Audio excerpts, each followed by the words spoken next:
നിങ്ങളുടെ favourite shows ഇനി ഒരിക്കലും മിസ്സാവില്ല. ഇപ്പോൾ C5 കാണും നിങ്ങളുടെ ഫേവറേറ്റ് ഷോ തികച്ചും സൗജന്യമായി. ഗൗരിയുടെ ശക്തി കുറയ്ക്കാനുള്ള വഴികൾ നമുക്ക് ചെയ്യാം.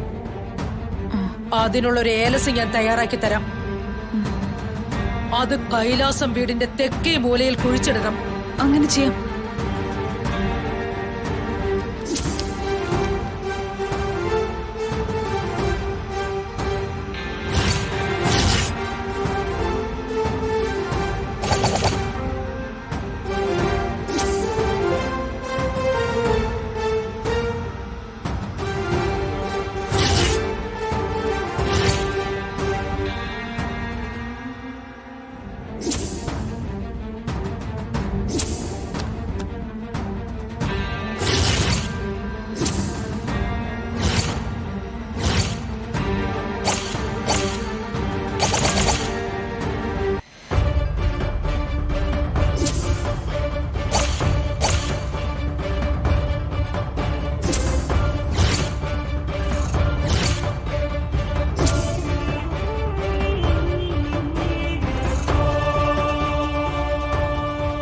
ഗൗരിയുടെ ആത്മാവിനെ ഇനി തളയ്ക്കാൻ സാധിക്കില്ലെന്ന് ഗുരുവമ്മ പറഞ്ഞു അല്ലേ? അതെ, ഇനി ഗൗരിയുടെ ശക്തി കുറയ്ക്കാൻ മാത്രമേ സാധിക്കൂ. അതിന് ഈ ഏലസ് വീടിന്റെ തെക്ക് ഭാഗത്ത് കുഴിച്ചിടാൻ പറഞ്ഞു ഗുരുവമ്മ.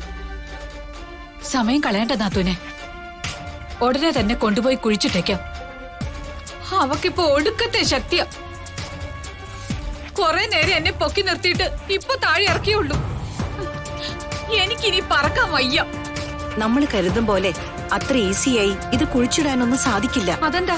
ഗൗരിയുടെ ശക്തി കുറയ്ക്കാൻ നമ്മൾ എന്തെങ്കിലും ചെയ്യുമെന്ന് അവൾ ശ്രദ്ധിച്ചിരിക്കുകയാവും. ഏലസ് കുഴിച്ചിടാൻ നമ്മൾ ശ്രമിക്കുന്നത് കണ്ട അവൾ ഉറപ്പായും നമ്മളെ ആക്രമിക്കും. എന്നാ ഇനി ഇന്ന് കുഴിച്ചിടണ്ട നാത്തൂനെ. അതെന്താ?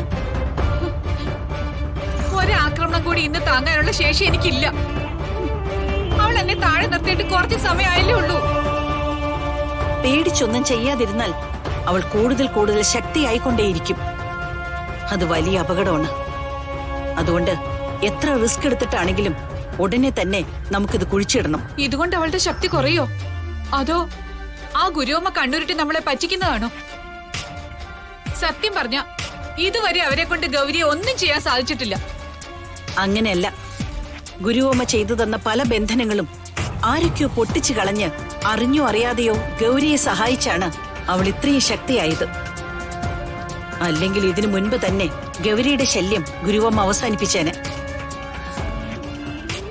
അതെ, ഇനി അതൊന്നും പറഞ്ഞിരുന്നിട്ട് കാര്യമില്ല. എത്രയും പെട്ടെന്ന് ഇത് കുഴിച്ചിട്ട് അവളുടെ ശക്തി കുറയ്ക്കണം. എങ്കിൽ അങ്ങനെ ചെയ്യാം.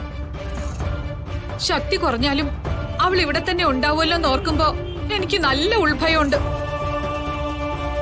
വീണ്ടും അവൾക്ക് എങ്ങനെയെങ്കിലും ശക്തി കൂടുന്നതിന് മുമ്പ് അവളെ ഇല്ലാതാക്കാനുള്ള വഴി കണ്ടുപിടിക്കണം. ഹിന്ദി അറിയാവുന്ന ഏതെങ്കിലും ബംഗാളിയെ നോർത്ത് ഇന്ത്യക്കോ നാത്തു പറഞ്ഞ മറ്റേ സ്ഥലത്തേക്കോ അയച്ചിട്ട് കൊള്ളാവുന്ന ഒരു മന്ത്രവാദിയെ കൊണ്ടുവന്ന് നമുക്ക് പൂജ നടത്താം.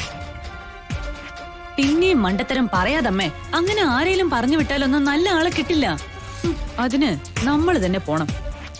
എന്നാ പോകാം. എനിക്കിവിടെ ഇങ്ങനെ പേടിച്ചു കഴിയാൻ കുറച്ച് ബുദ്ധിമുട്ടുണ്ട്. എന്റെ ടെൻഷൻ എന്താ നിങ്ങൾ മനസ്സിലാക്കാതെ? നിന്റെ മോതിരത്തിന് ശക്തി കുറഞ്ഞെന്ന് പറഞ്ഞാലും നിന്നെ ഗൗരി കാര്യമായിട്ടൊന്നും ചെയ്യുന്നില്ല, നാത്തൂനെയും ചെയ്യുന്നില്ല. ഉപദ്രവം മുഴുവൻ ഇപ്പൊ എന്റെ നേരെയാ. എന്റെ ദേഹം എന്താ എനിക്ക് ഭ്രാന്ത് വരും. പിന്നെ പിശാചോ പ്രേതോന്നൊന്നും ഞാൻ നോക്കില്ല, കോടിച്ചു കീറും. അവൾ എപ്പോഴെങ്കിലും പൂച്ചയായിട്ടോ പുലിയായിട്ടോ വരുമല്ലോ, ഒപ്പം കാണിച്ചു കൊടുക്കാൻ ഞാൻ. ഇതൊക്കെ ഗൗരി കേൾക്കുന്നുണ്ടാവും. അയ്യോ, ഒരാവേശത്തില് പറഞ്ഞു പോയതാ. എന്നെ ഒന്നും ചെയ്യല്ലേ, ഞാൻ വെറുതെ പറഞ്ഞതാണേ. ഇനി സമയം കളയണ്ട. എല്ലാവരും നന്നായി പ്രാർത്ഥിച്ചോ. ഒരു കുഴപ്പവും കൂടാതെ നമുക്ക് ഈ ഏലസ് കുഴിച്ചിടണം.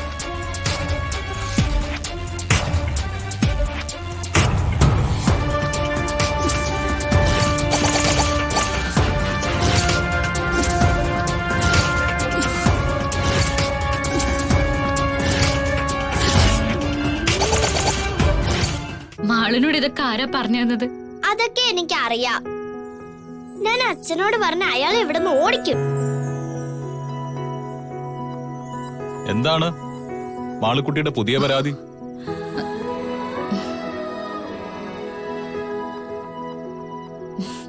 നകുലേട്ടൻ എന്തിനാ വിവാഹത്തിന് മുൻപ് ഇവിടെ താമസിക്കുന്നെന്നാ മാള് ചോദിക്കുന്നത്. അതെ അച്ഛാ, അയാൾ ഇവിടെ ഇറക്കി വിട്. അയാൾ ഇവിടെ വേണ്ട.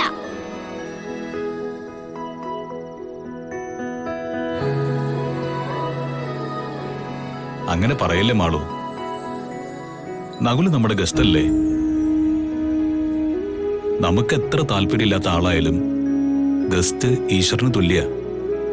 അവർക്ക് വേണ്ട കാര്യങ്ങള് ഭംഗിയായിട്ട് നമ്മൾ ചെയ്തു കൊടുക്കണം. അപ്പൊ ചീത്ത ആളായാലും അങ്ങനെ തന്നെ വേണോ? അങ്ങനെയല്ല മോളെ. നകുല് മോള് പറയുന്നത് പോലെ ഒരാളാണെന്ന് യാതൊരു തെളിവുമില്ല. പിന്നെ ഗംഗയുടെ മുത്തശ്ശിക്കും ഇവിടെ ബാക്കിയുള്ള എല്ലാവർക്കും നകുല് നല്ലവനാ. അപ്പോ നമ്മളായിട്ട് അയാളെ മോശം പറഞ്ഞ മറ്റുള്ളവർക്ക് അത് ഇഷ്ടാവില്ല. അറിഞ്ഞു വെച്ചുകൊണ്ട് നമ്മൾ എന്തിനാ മറ്റുള്ളവരെ വിഷമിപ്പിക്കുന്നത്? അതൊന്നും വേണ്ട. പിന്നെ ഇനി അഥവാ നകുല് മോള് പറയുന്നത് പോലെ ഒരാളാണെന്ന് വ്യക്തമായ തെളിവ് നമുക്ക് കിട്ടിയ ബാക്കി അപ്പ നോക്കാം. പക്ഷെ എനിക്ക് നകുലിനെ കാണുമ്പോ ദേഷ്യം വരും. അതൊന്നും മോള് കാര്യാക്കണ്ട. അല്ലെങ്കിലും നകുലിനെ അധികം നാൾ ഇവിടെ കാണില്ല. വിവാഹം കഴിഞ്ഞാൽ എങ്ങേം കൊണ്ട് അയാൾ ഇവിടുന്ന് പോകും. അയ്യോ,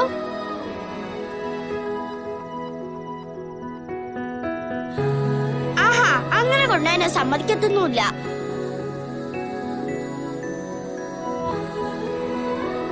ഗംഗ എന്ന് എന്റെ കൂടെ നിന്നാ മതി. അതെങ്ങനെ ശരിയാവും മാളു? വിവാഹം കഴിഞ്ഞാൽ എങ്ങനെയൊക്കെ നമ്മൾ വീഴ്ച പോയേ മതിയാവും.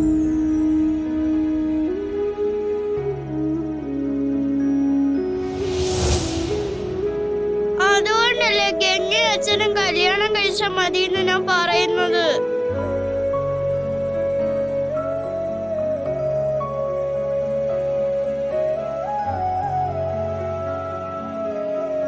ഗംഗയ്ക്കും അത് തന്നെ ഇഷ്ടം അല്ലേ ഗംഗ?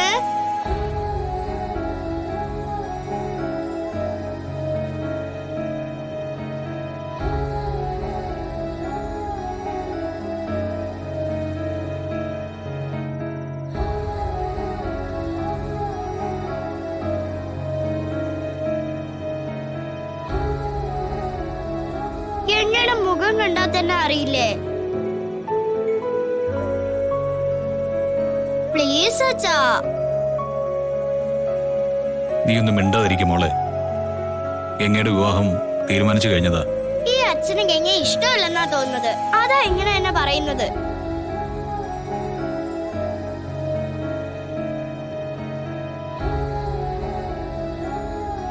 ഗംഗ എനിക്ക് ഇഷ്ടമല്ലെന്ന് ആരാ പറഞ്ഞേ? ഗംഗ എനിക്ക് ഒരുപാട് ഇഷ്ടം തന്നെയാ.